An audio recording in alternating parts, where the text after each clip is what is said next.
going to Recording in progress. Start with our briefing session.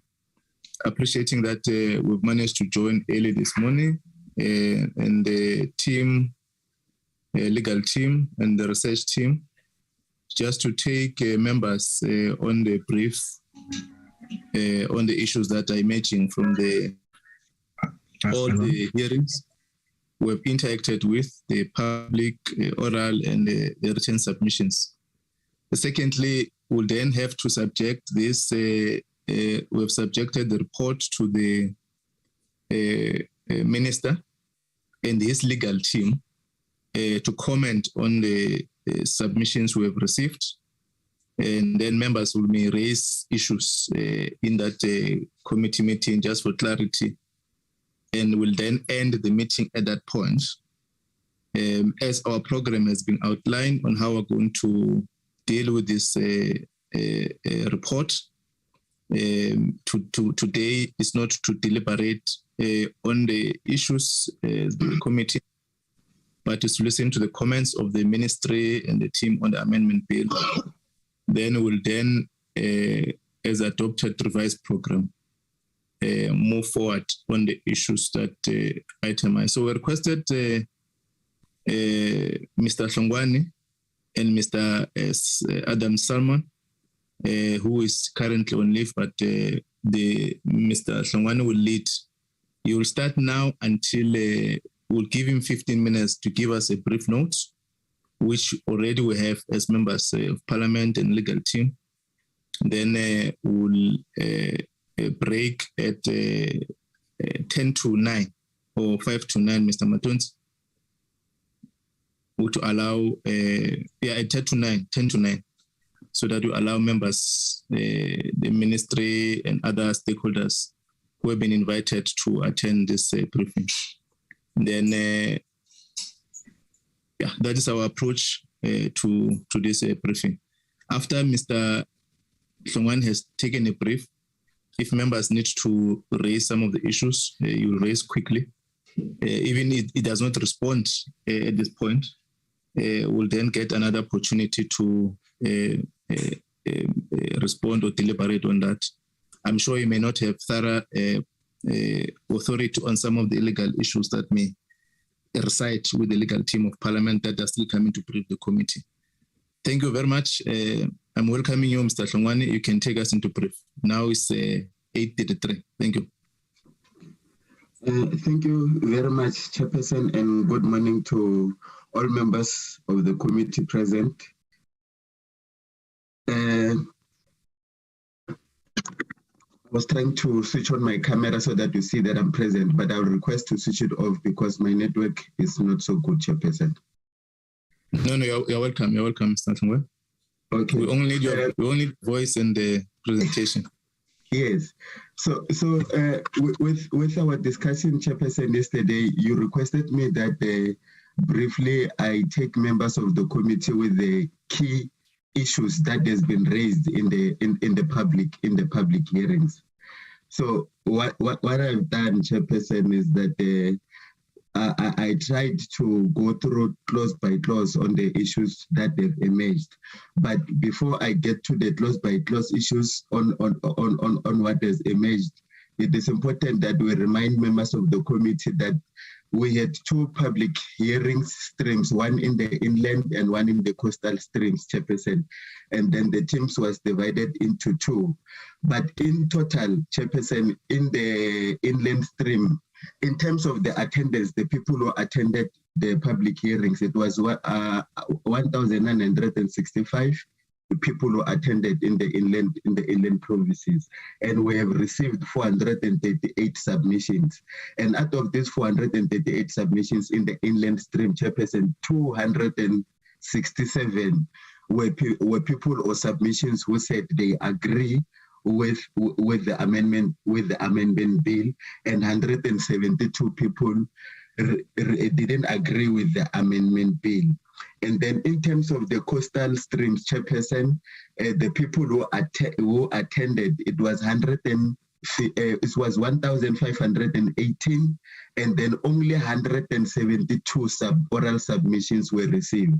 And out of the 172 submissions which were received, 122 oral submissions agreed with the amendment to the Electoral Amendment Bill, and only 50 submissions said they do not agree. So in total, in the 9 provinces, Chairperson, 3,483 people attended the public hearings. And out of these people who attended the public hearings, we have received 610 oral submissions. Out of the 610 submissions, and majority of the people, which is 389, supported the amendment to the electoral bill, and only 222 rejected or did not support the amendment bill. So that's in terms of the attendance and those who support and those who do not support. So now swiftly, I'm going to move briefly to the clauses, which, clause by clause, and then there's some clauses which I will elaborate on what were the issues. On clause number 1, Chairperson, is the clause that deals with definitions. There were no major issues in terms of the definitions. The only key contestation here is on clause 1 on the definition is a definition in terms of what constitutes a region. So the contention here is that the region, in terms of this definition, it confuses the region in terms of the geographical boundary.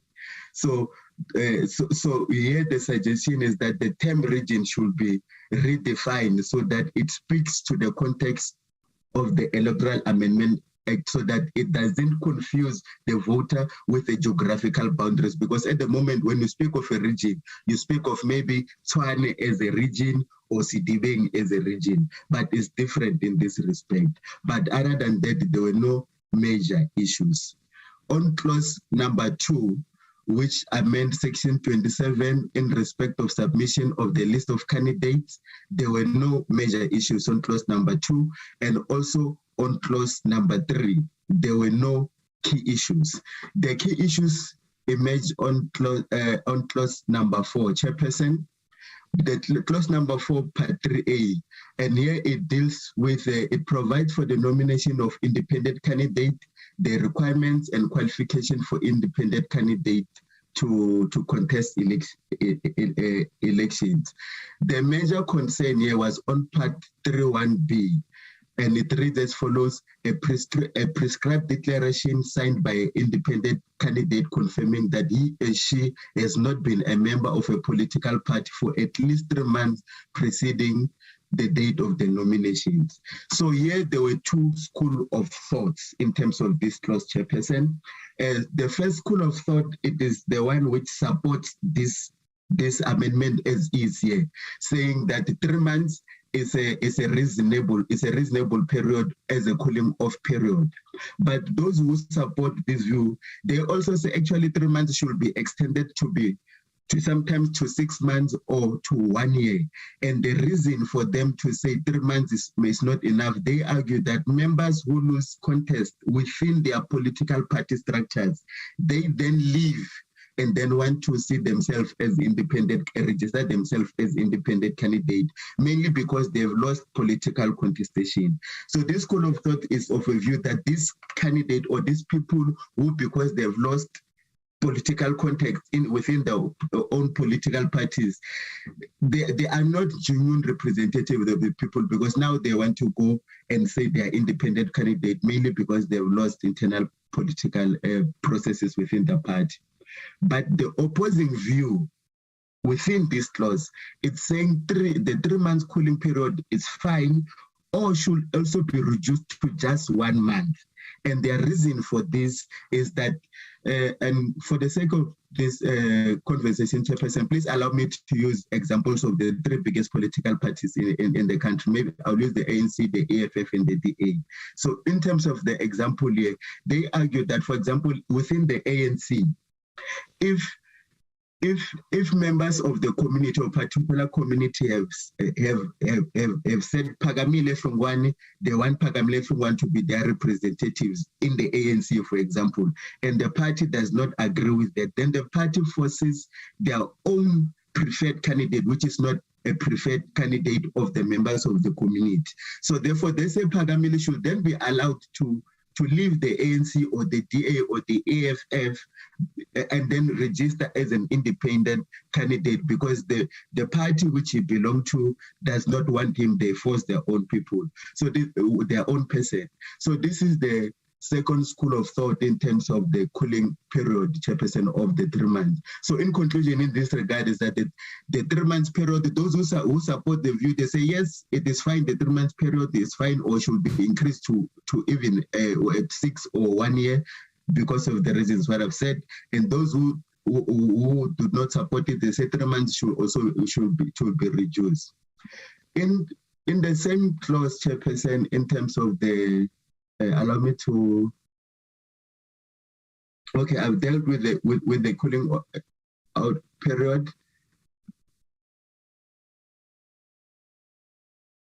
Okay, so there's also an issue of the long ballot paper, Chairperson, that if we allow everyone to participate as an independent candidate, there's a potential that the ballot paper will be very long, will be very long.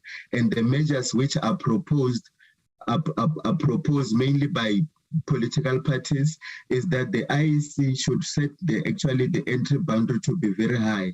And some suggest that, for example, the EFF has even put a number that at least 20,000 signatures are required for one to register as an independent candidate. Because if you do not have, and this will be a show of political support, and anything less than that will make anyone or chance takers, to use their word, to register as independent candidate, which will make the ballot paper very long. But the opposing view in this regard, they say, no, everyone should be allowed to contest elections. And the 20,000, which is proposed by the EFF and supported by other political parties, it's uncalled for. It should be a minimum requirement in terms of the signatures, which is required for one to say I'm an independent candidate. They argue that the voters are the ones which must reject the people in the ballot paper. And then they say that the IEC will introduce innovative measures to make sure that the ballot paper is not confusing to the voter, including introducing electronic voting, so that you do not have a potentially very long ballot paper, Chairperson. And then on clause number 5, there were not many issues. Let's say there were no contestation, there were no issues. And in clause number 6, there were also no major issues. And also in clause number 7, there were no major issues. In clause number 8, this where there was issues. Clause number 8 provides for the return or the forfeiture of the deposit to provide for the commission to refund to an independent candidate.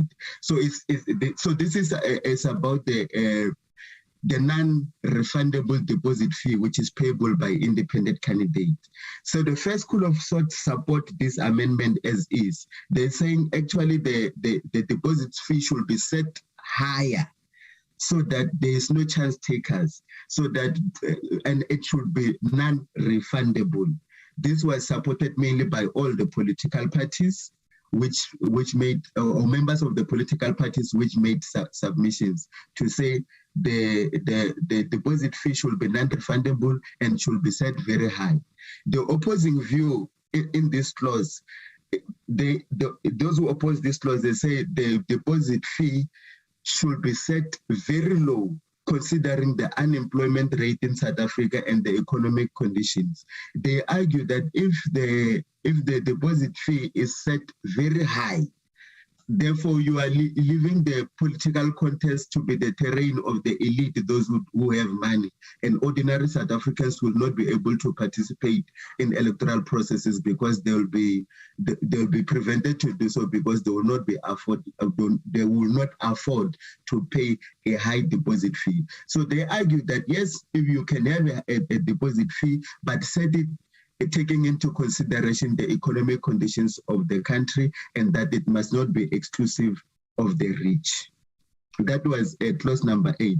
On clause number 9, Chairperson, there were no major issues, and also on clause number 10. On clause number 11, that's where the main issue was, because this clause deals mainly with how seats how votes are translated into seats in the National Assembly and in the provincial legislatures, Chairperson. And then I will limit this also to talk about the two schools of thought that emerge in terms of this clause. The first school of thought, Chairperson, supports the amendment as is, that half of the seats should be reserved for political parties, and then half of the other seats should be contested by independent candidates, including members of the political parties that can contest for the other 200 seats. And this school of thought is saying this is the best way to do it because it will allow the Electoral Act to continue with the principle of the PR system, because they believe that the proportional representative system is the best system to be inclusive of everyone in the country, because this is the system that will allow the participation of what we call minorities, so to say. It also allows for gender representation as well, because if you left it to voting, and then you remove the PR system, there's a potential that you might have a parliament where minorities are completely not represented in parliament. So this is the school of thought that support the amendment as is now. The second school of thought does not support this amendment as is now, because their view is that in the context of the current 400 seats in the National Assembly, they want the 400 seats in the National Assembly to be equally contested by everyone. So they mean that, so in their view, it means that we must, the Electoral Act must adopt a constituency-based model where each and every seat in the constituency is contested by independent candidates and the political parties' representatives equally so. Meaning that if I were to use Cape Town as a constituency, for example, Chairperson, with 4 seats, so it means all political parties and all independent candidates must equally contest for those seats. If it happens that it is representative of the political parties that win those 4 seats, so be it. If it happens that it is independent candidates that win those 4 seats, so be it. So in other words, their view is that in the 400 seats in the National Assembly, whoever wins the seats wins the seats. There shouldn't be seats reserved for political parties, because in their view, as is, this clause is biased towards the political parties, Chairperson. And then I must say that some have even threatened that should this clause be as is, it will be unconstitutional, because it won't, as is, it does not allow for equal contestation by anyone who wants to contest for those seats, because it reserves seats for political parties. And they argue that the studies has been done, and they argue that the parliament should follow, they should adopt the Van Zyl-Slabbert report and the Muntate report in this regard, because they said, in their view, it is the one which will equally represent people in the National Assembly without reserving seats for political parties.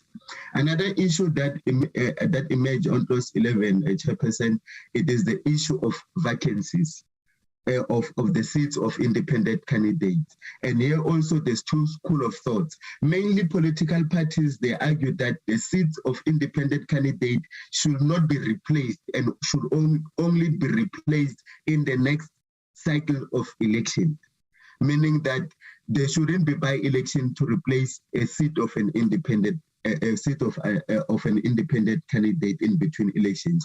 And their reasons for this is that it will make governing difficult because if there's vacancies, it means all the time there must be elections, and which will make governing difficult because political parties now have to focus on campaigning instead of governing. And then the opposing view with regard to the vacancies is that vacancies left by independent candidates should be filled immediately. So the same way political parties are allowed to fill a vacancy should one of their members resign or pass away. So in terms of now how it works is that the political party will just take from the political party list and replace that their candidate, the candidate who has left the seat. So they argue, those who want the vacancy of an independent candidate to be filled immediately, they argue that maybe the second person, the second independent candidate in terms of vote numbers should be the one who's now assume the responsibility of the seat, or they should be by-elections, the same way you have by-elections in local government, Chairperson. Yeah, so my presentation ends here, Chairperson. These are the key issues that they've emerged across all 9 provinces, and they are similar everywhere. So the points which I've raised here are the issues which are mainly the emerging issues, which in my view, the portfolio committee will need to deliberate more on them, Chairperson. Thank you very much. Okay, thank you very much. Just quick, the report took account on the written and oral submissions. The presentation which I've done now, Chairperson, it accounts only on the oral submissions. Reason and maybe these are administrative issues. The report is done by the committee section, so I wasn't involved on the written submissions, and I didn't get chance to go through it, as you were well informed that I was informed to do this presentation yesterday. So I wouldn't have done justice on the other side. Hence, I decided to concentrate mainly on the oral submissions because that's what I've been involved in. Oh, okay. Sorry. The oral submissions, you also include the second and the third March, or only public hearings? Public oral here, provincial public hearings. Only so this presentation which I've done here is provincial oral public hearing. Okay, noted. Braed, you'll admit members at 9 o'clock. No, all the stakeholders at 9 o'clock.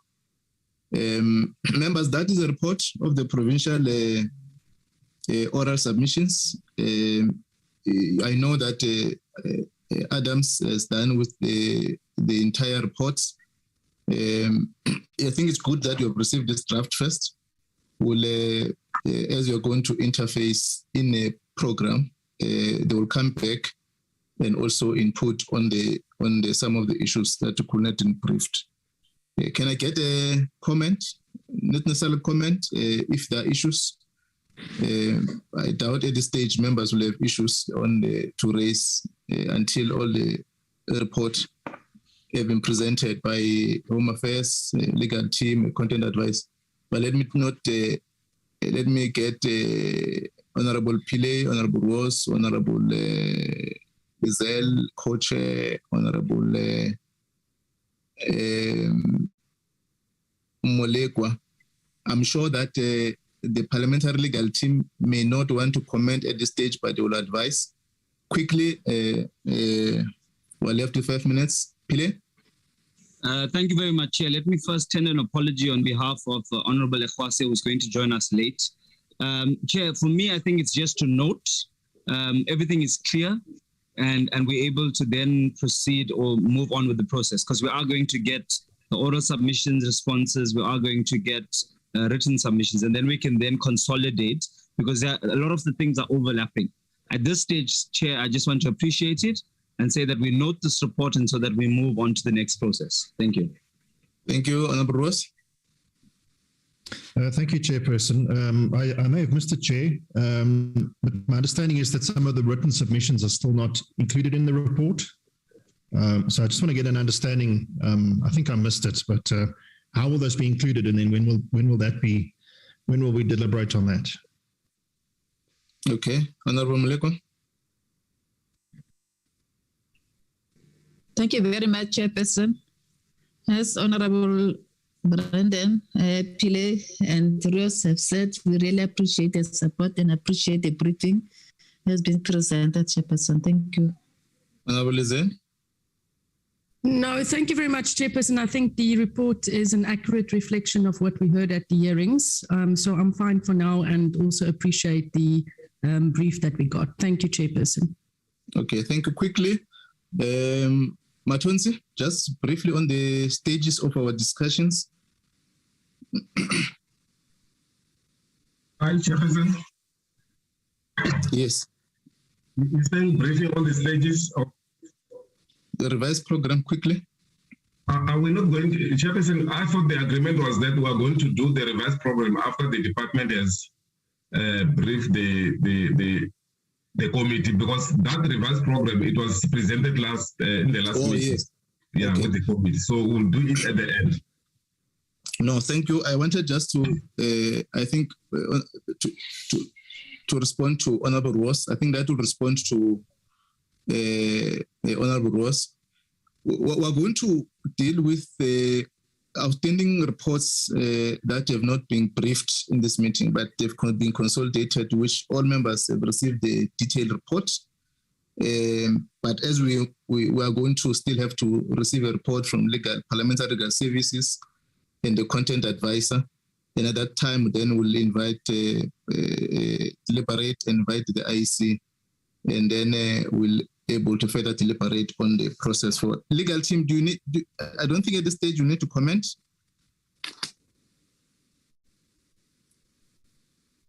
Good morning, Chairperson. Not at this stage, Chairperson. Yes, yeah, no, that is my understanding. Okay. Thank you very much. We're now going to break for committee at 9 o'clock. Thanks, members. Thanks, Mr. Shongwani. You must get up with your team, Salmon and the team that were doing the research. The committee will invite yourselves again to deal with the entire reports as we proceed with our deliberation. We have to see how we extend time now that we're going to focus only on this matter of the electoral amendment, on the briefing by yourselves, the research team. Thanks very much for the efforts taken, and thanks very much to the legal team for continue and attending to this matter with us. This briefing session is now, we're left with 2 minutes. Mr. Matos, thank you very much.